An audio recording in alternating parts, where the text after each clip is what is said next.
Bienvenidos a Cosmos, a una aventura que nos llevará por el universo conocido y de vuelta a sus principios. María Briceño decía que la divulgación de la ciencia es el canal que permite al público la integración del conocimiento científico a su cultura. En este video hablaremos sobre qué es la divulgación científica y su desarrollo en nuestro país. Para empezar con este video es necesario tener una definición sobre la divulgación científica. Y lo que debemos entender es que dependiendo del país o el enfoque que se le dé, a la divulgación le llaman vulgarización, popularización, divulgación científica, periodismo científico, comunicación científica pública, etc.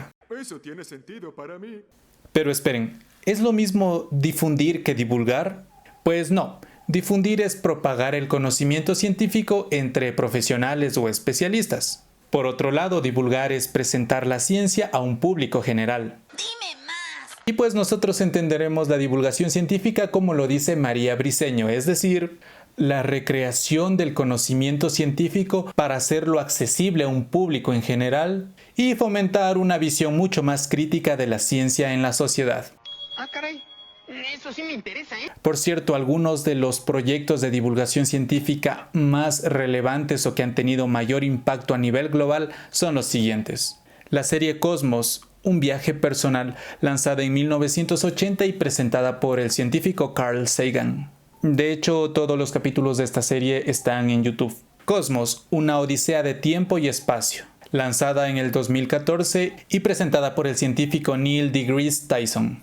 Pero si hablamos de canales de divulgación en YouTube, tenemos el robot de Platón, tenemos C de Ciencia, aunque ya no ha subido más videos por problemas emocionales y por el algoritmo de YouTube, pero todavía sus videos siguen en la plataforma. O Date un Blog, Date un Voltio, que son del científico Javier Santaolalla.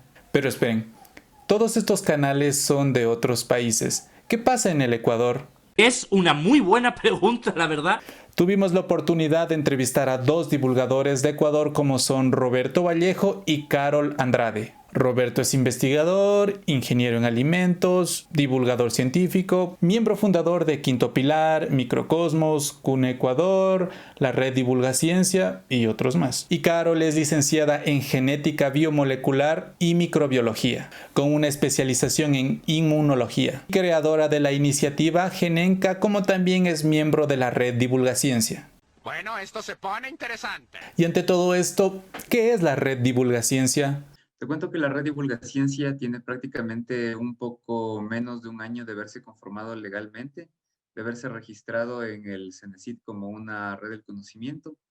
Entonces, prácticamente la Red Divulga Ciencia es un grupo de personas con sus propias iniciativas de divulgación científica que buscamos complementar nuestras habilidades y también nuestras necesidades y de esa manera fortalecernos de esa manera también fortalecer la divulgación científica en el país y también unirnos a nivel regional.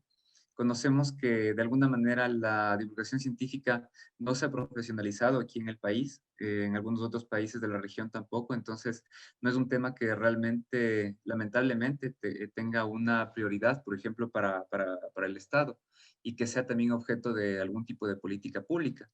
Entonces, nuestro objetivo, por una parte, es fortalecer la divulgación científica, o sea, cómo la ciencia llega a las personas a través de diferentes canales, que sobre todo han sido independientes en estos últimos años, y que poco a poco estamos viendo que ya está comenzando a tener más relevancia en el país, ya que todas esas iniciativas, perdón, han presionado un poco para que sea de esa manera. Él acabó de mencionar dos puntos muy importantes. El primero, que en el Ecuador sí existen personas interesadas en divulgar, es decir, democratizar el conocimiento científico. Y el segundo punto muy importante es que en nuestro país es muy necesaria las especializaciones para la divulgación científica. A diario nos encontramos con tecnología ahorita que estamos teletrabajando. Utilizamos la tecnología como una herramienta para poder conectarnos, para poder realizar nuestras actividades, pero si es que, como Carl Sagan decía, si no las entendemos realmente, entonces es una receta para el desastre. Tenemos que cuestionar, por una parte, también cómo utilizamos la tecnología, cómo es desarrollada, cuáles son los objetivos para los cuales se desarrolla la tecnología específicamente y poder controlarla y utilizarla para cumplir también nuestros objetivos. Y si la gente no tiene cierto conocimiento sobre cómo funciona la ciencia y la tecnología, por una parte no puede utilizarlos de manera adecuada y por otra parte tampoco va a apoyar los procesos de desarrollo de ciencia y tecnología en los países. Conocemos también, sobre todo en América Latina, cómo la sociedad, a pesar de que utiliza la tecnología y también que escucha sobre ciencia diariamente, no pide porque haya más ciencia y tecnología en el país, porque existe realmente una inversión en ciencia y tecnología para mejorar tanto la educación como también los procesos, como hemos visto también los procesos de salud pública. Entonces, creo que es un momento peligroso en el que las iniciativas de divulgación científica tenemos que construir y fortalecer estos puentes a través de los cuales la ciencia y la tecnología llega a la gente de manera comprensiva y también pueda la gente democratizar su participación en ella. Y a todo esto nos surge una duda y es, ¿quiénes estarían encargados de esto de la divulgación científica? Porque generalmente los actores encargados de llegarle al público en general han sido periodistas y comunicadores. Y pues bueno, cabe preguntarse aquí también si es que los comunicadores han hecho un buen uso del conocimiento científico a la hora de informar. He encontrado, por ejemplo, diversos proyectos independientes que hacen una muy buena labor investigativa. Se dan el tiempo tal vez de decir, bueno, esta va a ser mi nota, pero antes de publicarla voy a pedirle a un experto, ya sea un profesor de la misma universidad para la que trabajan o algo por el estilo. Entonces, yo siento que ahí se depura la información, que tal vez la manera de decir las cosas no es la correcta, tal vez sea terminología sencilla, pero que se pueda malinterpretar. Entonces sí he encontrado, o sea, no voy a decir que no se puede tampoco hacer, pero en cambio ya cuando vamos a los medios que son bastante populares, sin mencionar nombres ni nada por el estilo, en cambio ahí sí encontramos que no pareciera que llamaron a alguien, a un experto para que hiciera esta revisión, sino que salió la noticia en este momento y entiendo que es algo importante también porque ahorita, bueno, ellos ganan también por las vistas que se tiene y se necesita tener un titular que llame la atención y que sea inmediato, porque entre más tiempo se deja que pase una noticia, también pierde tal vez el público el interés en verla, porque ya la vio antes y ya quedó ahí. Pero sí siento que en cambio en los medios masivos falta un poquito esto, como que depurar la información. Y ahora sí, una de las preguntas que sí o sí queríamos hacerles de estos divulgadores es acerca de qué es mejor o qué es más adecuado. Si educarle a un periodista o comunicador social para que tenga conocimientos científicos y pueda divulgarlos de manera correcta, o enseñarles a los científicos sobre comunicación. Esa es una excelente pregunta y yo creo que no tiene una única respuesta. Por ejemplo, yo creo que existen periodistas que se especializan en diferentes ámbitos. Entonces, si es un periodista que va a tratar de estos temas, pues yo considero que sí debería un poco estar dentro de lo que deba aprender, el leer todo lo que tenga que ver con artículos científicos, entender la problemática, la metodología, porque es que es muy diferente. Es muy diferente. Hay cosas que tú podrás como que sobreponer de metodología en otro tipo de estudios, pero sí hay cosas que los hacen diferentes a un estudio sociológico, por ejemplo. Y si hablamos del lado de los científicos, también creo que es necesario que los científicos tengamos una instrucción también en comunicación. No es como que todos pasemos por esto, es más como que un interés personal que algunos llegamos a tener y decimos, está bien, vamos a lanzarnos y hablar de lo que hacemos o de lo que otros científicos hacen, pero sí pasa. Y por ejemplo, es una queja que contaban cuando yo estaba en la universidad dentro de las pasantías en los laboratorios, y es que son laboratorios inmensos, pero el laboratorio de aquí con el equipo de allá, a veces no saben completamente ni en qué está trabajando el otro grupo. Y hay partes que son tan técnicas y específicas de tu investigación que si no lo divulgas nadie más lo va a saber. Entonces, yo sí creo que lo que se debería tratar para poder crear e incrementar esa cultura científica es de lado y lado. Y también, por ejemplo, hacer la ciencia más accesible, porque otra cosa que me he dado cuenta y me he dado cuenta conforme he tratado de comunicar, es que a veces sin darnos cuenta damos por hecho que muchas cosas son entendibles o que se sabe de qué estamos hablando. Y es ahí donde fallamos. Entonces, por ejemplo, es ahí donde, bueno, es como que no le entiendo qué está diciendo, no quiero seguirlo escuchando. Y eso yo creo que más que una falencia de la sociedad es una falencia nuestra y tal vez de la educación en sí. porque deberíamos hacer de estos conceptos un poco más fáciles, comprensibles de entender, porque obviamente nosotros pasamos por un entrenamiento que el público en general no, y eso es algo de lo que hay que ser conscientes. Y otra cosa, por ejemplo, es que en nuestra cultura, generaciones pasadas, que es algo que estamos tratando de desafiar y de cambiar con los nuevos divulgadores que están apareciendo en general, es que se tenía una cultura de que quien podría hacer un posgrado o ciertas cosas o tener un desarrollo mucho más grande iba a ser una persona ya de cierta edad y también con cierta pudencia o poder o cosas por el estilo.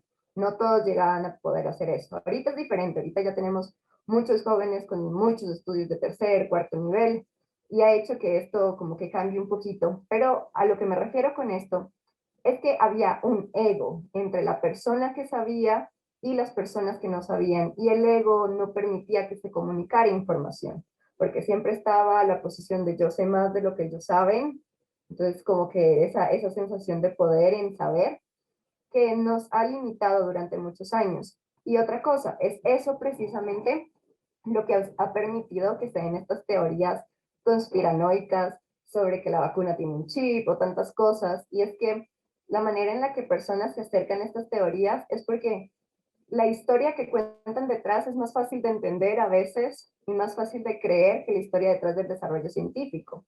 Y es porque no se ha explicado cómo funciona, no se ha hecho llegar esto a la gente. Y también muchos grupos, digamos, si vemos en Facebook o cosas por el estilo, tratando de desmentir estas controversias, no han sabido llegar a la gente o tratan a la gente de, ay, es que no son educados o es que no piensan, cómo pueden creer esas cosas. Entonces yo creo que ahí también está la falencia, tratar a la gente como gente que no sepa, en lugar de darse cuenta que el error está en uno en no saber comunicar.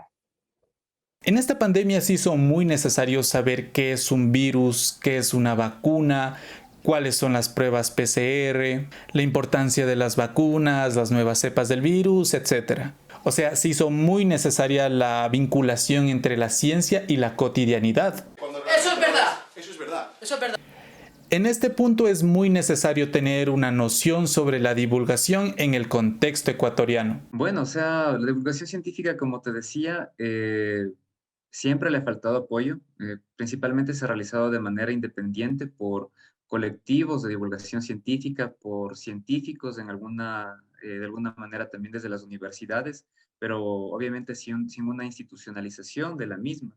O sea, hemos visto universidades o tal vez iniciativas de ciertos científicos, por ejemplo, principalmente biólogos o conservadores ambientales que han promovido esto desde sus propios canales, desde sus propias redes sociales. Sin embargo, le falta mucho financiamiento y también, como te decía, apoyo del Estado para, por una parte, tener más financiamiento y también para que sea parte de la política pública que las universidades, que son los lugares en los que se desarrolla el conocimiento científico y también se desarrolla la tecnología, principalmente aquí, creen estos canales para llegar a la gente. Las universidades, para mantenerse en sus categorías, deben cumplir ciertos requisitos, entre ellos la investigación. Sin embargo, hay un componente que le falta. Porque, por ejemplo, ahorita las universidades cumplen con ciertos requisitos que son importantes, como, por ejemplo, generar investigación científica, publicar en ciertas revistas de relevancia a nivel mundial, pero no se exige todavía el componente de divulgación científica, que sería algo interesante implementar en las universidades y que de alguna manera una u otra universidad la están implementando en este momento de manera espontánea o de manera independiente, se puede decir. Tal vez con poco financiamiento por lo pronto, pero esperemos que tanto a nivel institucional se pueda mejorar ese financiamiento, se le dé más importancia, como también a nivel estatal. La investigación es muy necesaria para el desarrollo económico, social, pero ¿de qué sirve investigar si todo ese conocimiento solo se queda en un grupo social, en un grupo académico y no llega a la mayoría de la gente? Justo ahí radica la importancia de la divulgación científica. ¡La necesito! Pero también es importante preguntarnos cuál ha sido el rol del Estado ecuatoriano a la hora de promover una verdadera cultura científica. Cabe preguntarnos aquí si en verdad existen garantías para los científicos y para los divulgadores. Yo siento que no le da el suficiente apoyo a los científicos porque siguen viendo a la ciencia como algo por ahí, no están en todos los grupos. Cuando hacen estos consejos, apenas en el COE se integraron un grupo de científicos para que den sus opiniones, pero sigue siendo, sin embargo, gente sin mucho entrenamiento la que al fin de cuentas pareciera estar tomando las decisiones, por ejemplo, ahorita en estado de pandemia, de que sea así, que no se hace. Con eso ya digo mucho.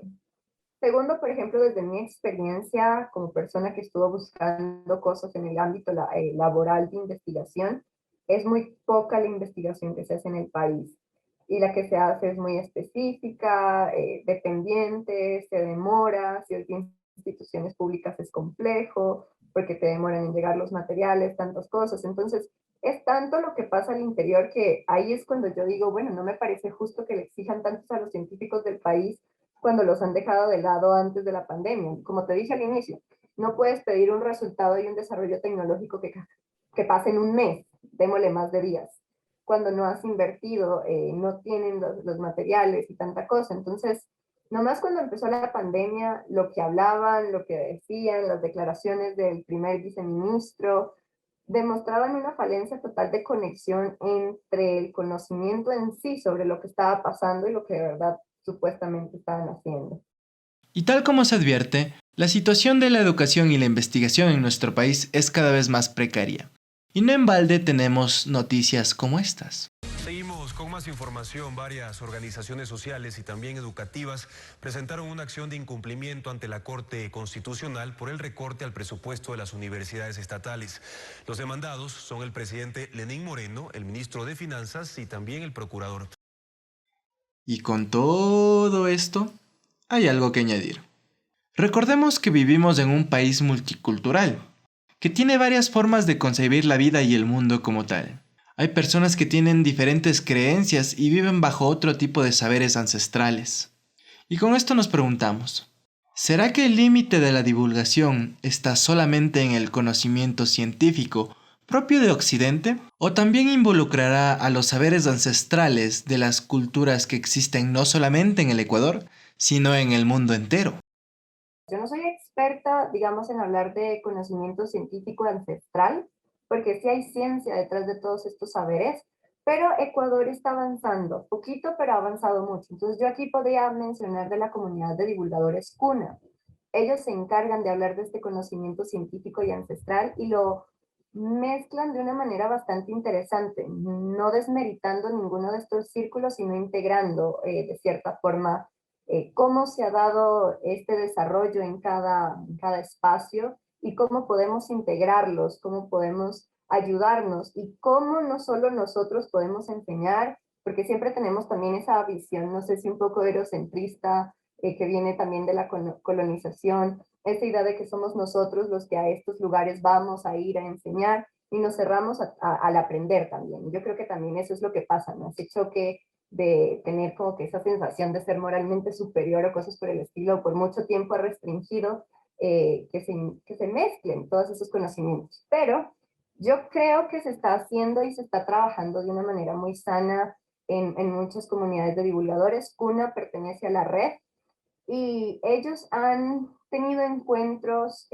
permiten también mediante las redes que se presente este tipo de nuevos conocimientos, o bueno, de conocimientos que nosotros hemos dejado de lado, por así decirlo.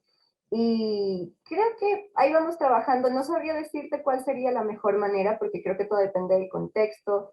Va a ser un contexto social muy, muy dependiente de lo que sea que estemos pasando. Pero sí, o sea, creo que en resumen, la integración de ambas cosas creo que funciona. Es un hecho que vivimos en un momento histórico donde tenemos acceso a libros, artículos, infografías y demás plataformas digitales de información. Y lo que puedo decir es que aprovechemos de las posibilidades que tenemos para tener acceso al conocimiento científico, como también al conocimiento no científico.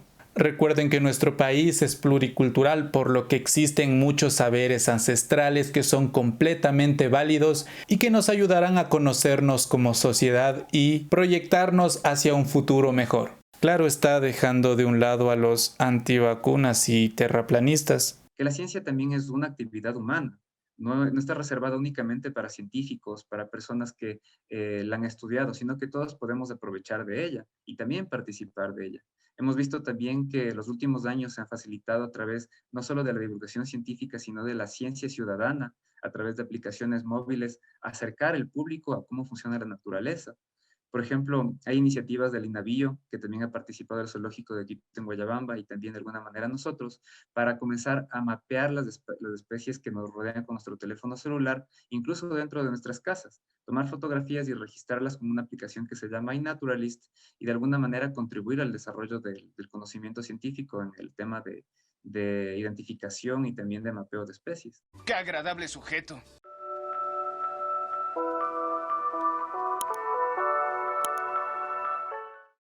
Y bueno, amigas y amigos, esperamos que les haya gustado bastante este video, que es una pequeña perspectiva sobre la situación de la divulgación científica aquí en Ecuador. Les recordamos que aún queda muchísima tela que cortar sobre este tema, y que si ustedes saben algo o quieren darnos su opinión, aquí está la caja de comentarios, estaríamos encantados de leerlos. Y si quieren apoyarnos, les gusta nuestro contenido y quieren ver más, pueden seguirnos a través de nuestras redes sociales, que en general solo es Instagram, estamos como @divulgando.es. Les recordamos que pueden suscribirse a nuestro canal y darle a la campanita para que no se pierdan nuestro contenido. Somos Julio Carrión y Diego Álvarez y nos veremos en una próxima ocasión.